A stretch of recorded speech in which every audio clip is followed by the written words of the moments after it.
Joining me now on the Daily Ledger Page 5 beat from Nashville, Tennessee, economic analyst, hedge fund manager, and contributor for Forbes and other major business publications, Thomas Landstreet. Hey, Tom, it's interesting what's taking place here. It looks like, from what we're hearing, I don't know what you're hearing, but I'm hearing that the tariffs that were slapped on Chinese imports to this country could be removed 100%. And that's a good thing. Nobody wants to get into a protracted tariff war, but it's the intellectual property component that may be most important to us all. Well, I think it's by far the most important. And obviously, this would be very bullish for the market. I'll tell you, the cynic inside me, Graham, worries a little bit about the timing of each of these tweets and each of these preliminary announcements. We've had about 6 of them. Every time the market rolls over, somebody somewhere starts, Larry Kudlow, who I love, by the way, gets on CNBC and starts talking about how we're close and it's imminent and the market rallies. I certainly hope it happens because, you know, the boy cried wolf. It's going to really be disastrous if one of these times it doesn't. So you're right. Intellectual property is the #1 issue.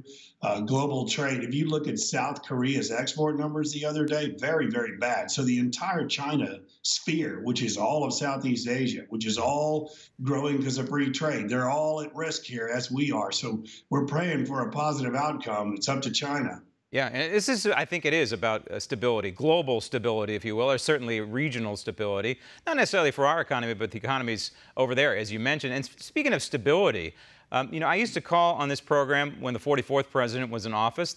I called him the food stamp president because he increased food stamp usage, or he allowed it to increase. He encouraged food stamp usage. Here, with the 45th president of the United States, suddenly the food stamp usage number is plummeting. Yeah, the Democrats probably think it's heartless because they are obviously for growing welfare. They're for a basic wage, right? A basic household income. I think it's great. You know, it's interesting. Under the prior president, you saw 20 million more Americans on the food stamp program. It hit 47 million at its peak, up from 20 when he was elected. So clearly they're pro-welfare. Clearly Donald Trump's having something positive to do with these people moving from welfare to work. And we know when you actually have a positive, this will mean a positive outcome, positive lifestyle, positive cultural effect when these people have to go back to work. Right, and he also reinstituted the philosophy, if you are able to work for your food stamps or able to work for your government assistance, then you're going to have to work. And I suspect that's why a lot of people eventually went off of food stamps because maybe they are able-bodied and they should be working. Tom, thanks. Want to see more videos like this?